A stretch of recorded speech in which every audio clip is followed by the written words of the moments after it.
Boom, hey guys, what's up? SKNOVA here, day 3 of Faction Wars. We're at the Skinwalker and Ogryn Tribe crypts, and I kind of ran through the first 5 dungeons just to give them a try. It's not that exciting to watch them.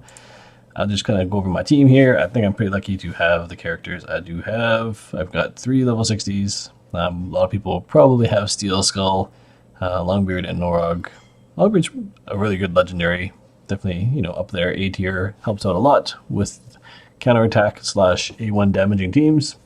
Norog normally sits in the vault. I level him to 60 just because I don't know, I'm a collector, I guess, and I like to have legendaries at level 60. So probably just go through an auto on these ones and see how it is. But I'm interested to see the clan boss abilities, as they appear to be different for each of the clan bosses. So I'm sure some of the abilities end up getting reused between them, but the combination of the 3 abilities that they have appear to be different. Well, I guess 2 abilities and a passive.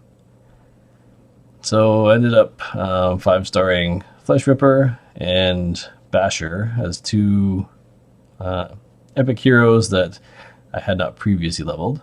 I think both of them are actually decent for this situation. Like my video yesterday, Skinwalkers here is probably the hardest faction to find good characters for. So I figure if I can pull through 5 good characters for this, maybe I can get to upper levels 20. I'm just gonna auto this stuff. Not really too worried about this. It's just the boss that I want to slow things down for. The bosses do seem to hit pretty hard, and I prefer to 3-star it if possible. Okay, let's slow this down here. Let's take a look at the boss's abilities this time around. This is important. Where? So you got poison debuff, 3 turns, and a turn meter reduction. Different. Dangerous. There's not really many well, I have Steel Skull for a debuff removal, so that's not bad, but turn meter reduction is always not cool. The problem with the Skinwalker tribe, they don't have a lot of AoE, and I don't think they have a lot of turn meter reduction either, which is too bad. So 2 fear plus poisons plus turn meter of everybody by 50%. So that can be tough too. And the passive is, it's kind of like Drexstar, where when you get hit, it's an HP burn. So everyone will have HP burn. Other problem, I guess, is not a lot of healing.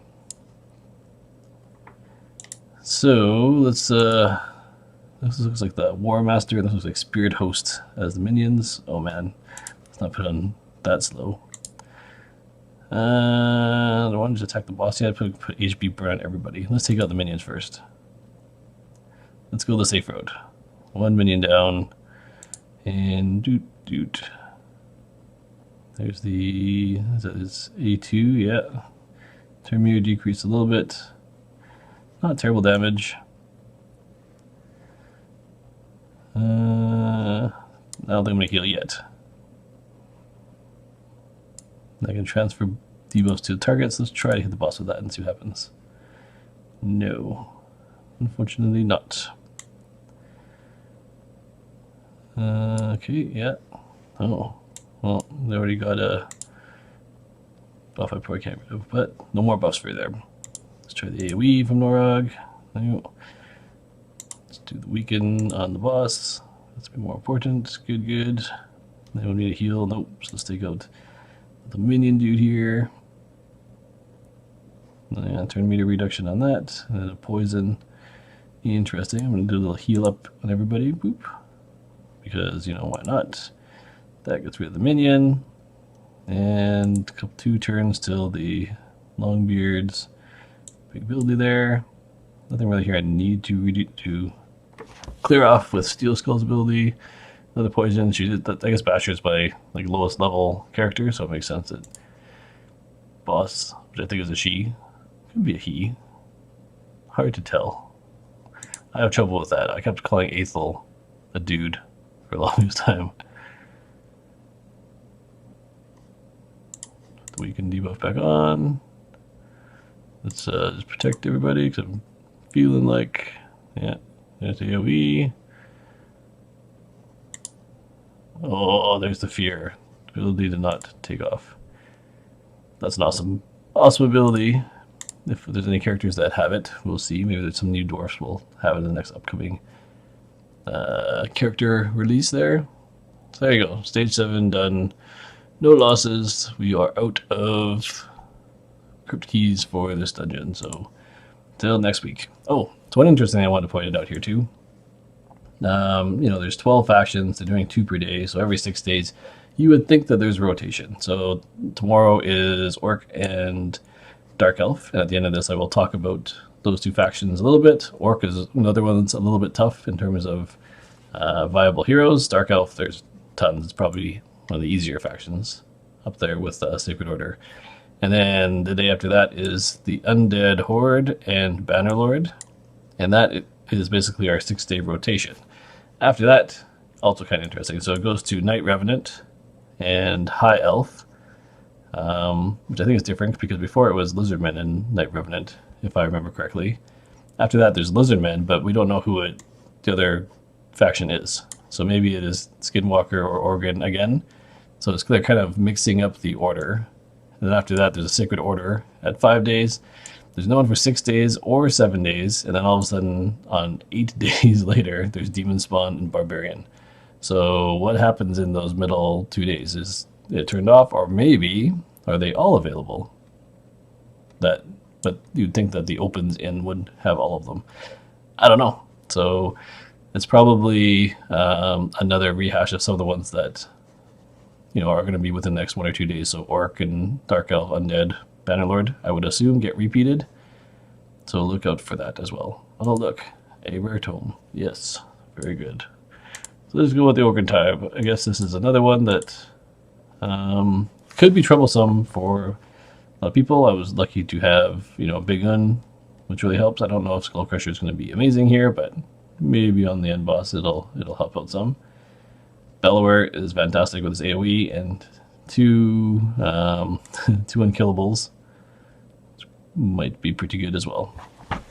So let's see how we fare. We're just going to auto the stage here because it's not super exciting. The other thing that's kind of funny today is the summoning event has started, but the double chance for Void Legendaries to drop in epics has not started yet. And I'm just watching, a random channel here, and people pulling Void Legendaries, and I mean, that's impressive, but I'm just wondering how many Void Shards people are spending for the summoning event, maybe not even yet realizing that the double chance is coming tomorrow. But people are still pulling Legendaries today, so good on them. Maybe they don't need to wait for double chance. Alright, boss. Let's see what this one does. I love the animations. I think the new boss is really cool. I don't mind that the animations are reused. I do think it's cool that some of the abilities are different. I wonder if they'll be different between stages 7 and 14 and 21 on the same boss, or if this kind of gives you a good indication of what you need to watch out for going forward. I mean, with the fear debuff being potentially very debilitating, it would be interesting to see. Should I use this one? Let's try on the boss and see what happens. Oh yeah, it works. Okay, so this boss has, so her A1 has a 40% chance to put fear. There's no poisons from this one. Grabs all dead allies and puts sleep debuff. Oh, interesting. So taking out the minions on here is not as valuable. So it might be good to have some CC. Oh, and she has like she has like kind of Longbeard's ability, or Hyria, I guess, because it doesn't have all the allies. It basically is a 3-person attack. Oh, yeah, so this one you don't want to kill the allies. See? Very, very interesting. There you go. So you definitely just want to CC the mobs if you can, because that'll prevent this turn from doing anything useful. And not kill them, because then she gets a block damage buff. Cool. Heal reduction isn't super useful, but we'll do that. And big one will just smash the boss. Boop, boop. And he's got decreased attack, so let's see. Yeah, nice. Procced on all of them. A Bellower might have to be a little bit careful with. What do I want to use? Decreased defense, block cooldown skills. Let's see if that works on the boss. Oop, nope. I don't want to. I don't want the boss to go. Maneater is super powerful here with a full turn meter decrease, especially having 2 of them. That's pretty powerful. Well, let's counterattack stuff, and just in case, just for fun, gets this guy attacks. But then, yeah, they're gonna die anyways. Well, probably not super exciting to watch because we don't really see any of the abilities because Maneater is so good. But interesting to know the buffs and debuffs that will be happening on this boss. That's cool. Again, a very, very unique boss. Every boss has been unique so far. Cool. Well, I guess it's not super exciting watching someone overpower the faction keeps. Next week and the week after should be a lot more interesting as these get more challenging. Let's go over, let's see here. So Orc and do Orc first. Orc and Dark Elf are tomorrow. Let's go back to the Bastion and check out the Orcs here. Now, Robo had a bit of a nerf in terms of his stun ability, but I still think he is pretty viable because there's a lot of Orcs that do have stuns, and I'll go over some of them in this too. So he basically runs around. If he does stun based off this ability, which is 50% chance, I'm wondering if the mastery for 5% extra stun also applies. I'm guessing it probably does. But what changed was the stun set doesn't count for this ability anymore. So he can go around, he can basically stun all of them, and he has an ability which does a bunch of extra damage if they are stunned or frozen. So if you have ways of debilitating them, even better. He also has great AoE, so that's very useful. So overall, I think and they give him an accuracy buff. So I think if you have Robo, he is definitely probably still your best choice for a damage dealer for Faction Wars. So although he's not a super top tier legendary outside of Faction Wars, here he's really good. Warlord is a top tier legendary for clan boss and many dungeons outside, and he still is really good here. We'll have to see how hard the level 21 boss is, so that the I guess the his A1 extends duration of debuffs. So how powerful that is, I don't see the clan boss necessarily. We'll have to see, because the Orc clan boss had the actually, yeah, we don't know. It depends what the Orc clan boss has in terms of abilities. If she has something where there's a healing, lots of stuns, and she's hard to kill, and you have to be very defensive, then the more debuffs, the longer the fight goes, the better this Warlord ability will be. If you have to debuff and heal, well, not debuff, but if you have to heal and shield because there's a bunch of damage incoming and you're not able to kill the minions, sort of similar to that last boss, then I think the A2 will also be very good. Overall, if you have Warlord, use them. That's basically what it comes down to. I mean, I was initially thinking that AoE would be very important for Faction Wars, but I don't think the minion levels will be as challenging as the boss levels, based off what we've seen so far. So although AoE is very important, it might be sort of similar to Ice Golem, where you want to be careful what you're attacking in certain cases. Especially if there's stuff like reflect damage, or in the case of the last boss, where if there's no minions up, she gets a block damage buff, to avoid the buffs that the boss can get. So it could be very interesting. There could be some strategy here. I guess that's all I'm trying to get at. Anger, if you have them, you're probably going to use them because he does a ton of damage. Most of the times it's sort of single target, but he does have some provoking, which won't work on the boss, but will be super useful for clearing trash mobs and probably on the boss's minions. Now let's go over the epics. So it's not a class or a faction lacking in good epics, because there's a bunch of really good ones in here. I think one that you definitely should level up if you have him is Vrask. He is definitely a top tier healer. We haven't really seen the need for a lot of healing yet, but having a healer on your team is always good, and Vrask is a top tier healer. He kind of gets outshone in certain cases because of characters like Bad L or even Warlord, who can crank out quite a few heals. But with a set with like the retaliation set, where he will counterattack and things like that, super powerful. And basically you just build him so that he is fast and crits, and he will keep healing the team. Amazing. So probably a safe bet to build a Vrask 260 if you have him, if you're planning on going far in Faction Wars. See here, hopefully you've seen my video from yesterday in terms of how powerful Karma Burn is right now, with her basically one-shotting Spider at level 40. So that will be nerfed. It will be interesting to see how she fares after the nerf. For now, she would be top tier, but I wouldn't necessarily plan on spending a lot of resources on her, because we don't know how bad the nerf could be. It could be Painkeeper bad nerf kind of thing. Zargella is an easy choice. So Zargella and Vrask are probably easy choices for level 60. Because unless you have multiples of the legendaries, you're going to start choosing some of the epics for this. And Zargella and Vrask are definitely easy choices. Bonekeeper, I think, is a good choice because she does a ton of damage single target, so it should be a good choice for the boss levels. And she hits hard. So in terms of single target damage, she's probably one of the top. Probably challenging Anger in terms of like how much damage output she will do. Bloodfeather is also a single target type damage dealer, but I don't think she scales quite as high as Bonekeeper does. So I might be wrong on that, because I've never leveled her to 60 and tried it out.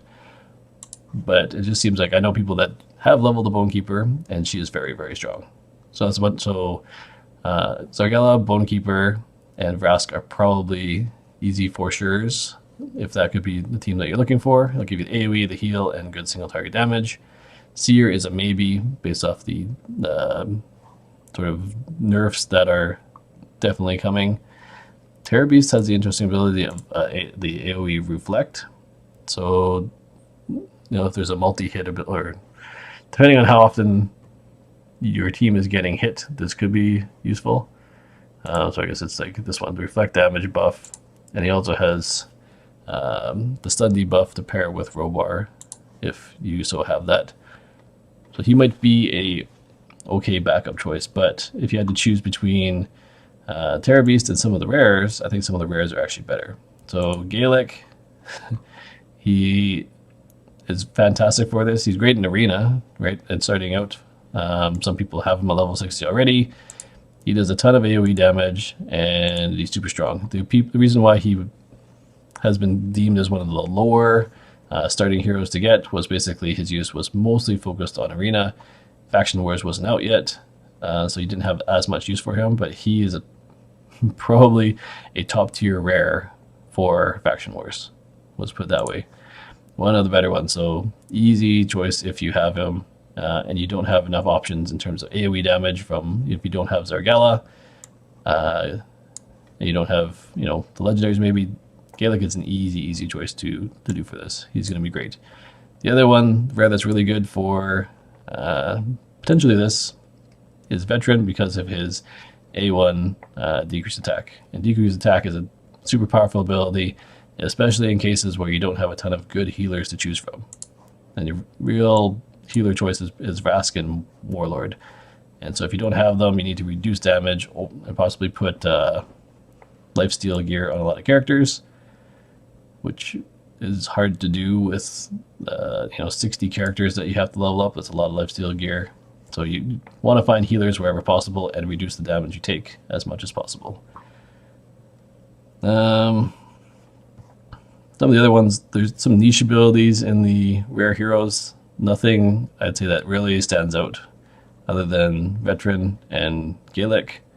If the Seer's debuff sticks around, a few of the rares have some pretty good debuff additions. I think Spikehead has an A2, for example, with 2 buffs. And so you could potentially, depending on the nerf, of course, look for characters that provide options for buffs. And you might be able to get 4 or 5 buffs on your character to really do some damage with Seer. A few of them, like Tree Feller, have poisons and bombs and stuff like that. That would probably also work well with Seer. But I definitely wouldn't recommend building a team around Seer at this point because you just don't know how she's going to be nerfed. So hopefully that explains a bunch of the characters. Build Zargella, build Vrask for sure, and then Bonekeeper and maybe Seer. Legendaries, easy choices if you have them, and probably build Gaelic. The majority of people will probably go for Gaelic for this thing. He's great single target damage, great AoE damage, has some debuffs, easy choice in terms of damage. And then in terms of healing, you know, Vrask is probably the easy best choice here. Cool, that is the Orc faction. Let's go to Dark Elves. This one will be faster because they have tons of debuffs, tons of AoE damage. You know, majority of the legendaries and epics have great AoE damage, have great debuffs, so that's not really the worry. The only thing this whole faction is really lacking is healing. And one of the only characters that has healing is Painkeeper.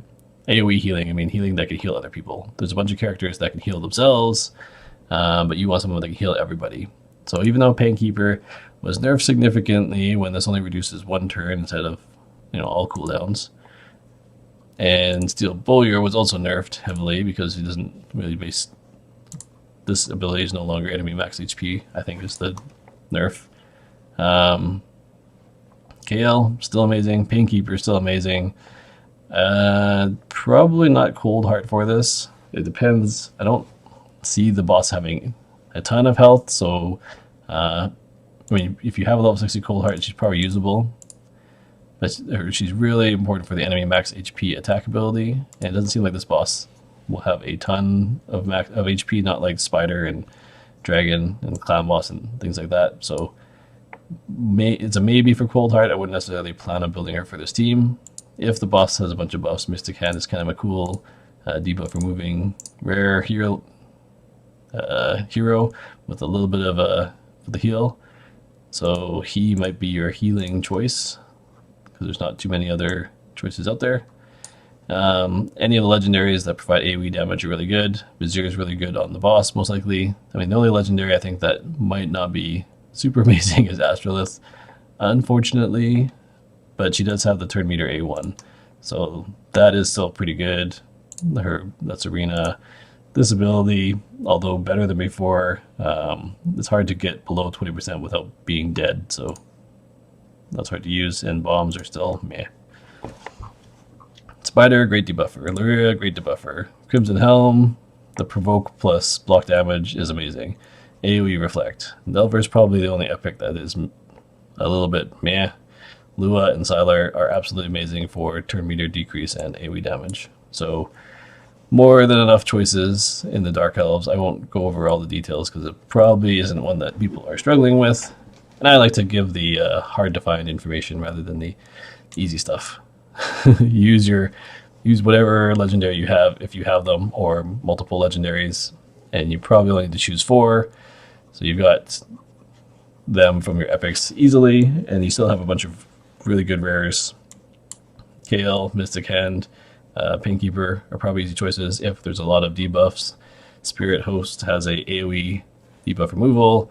If for some reason, you know, multi-hit A1 is important, or enemy max HP gets really high, then you got Cold Heart. So tons of choices, no choices lacking in the Dark Elves. So cool, guys. There is our day 3 update on Faction Wars. Gonna get back to grinding more heroes to level for future events, and we will see you in the next one.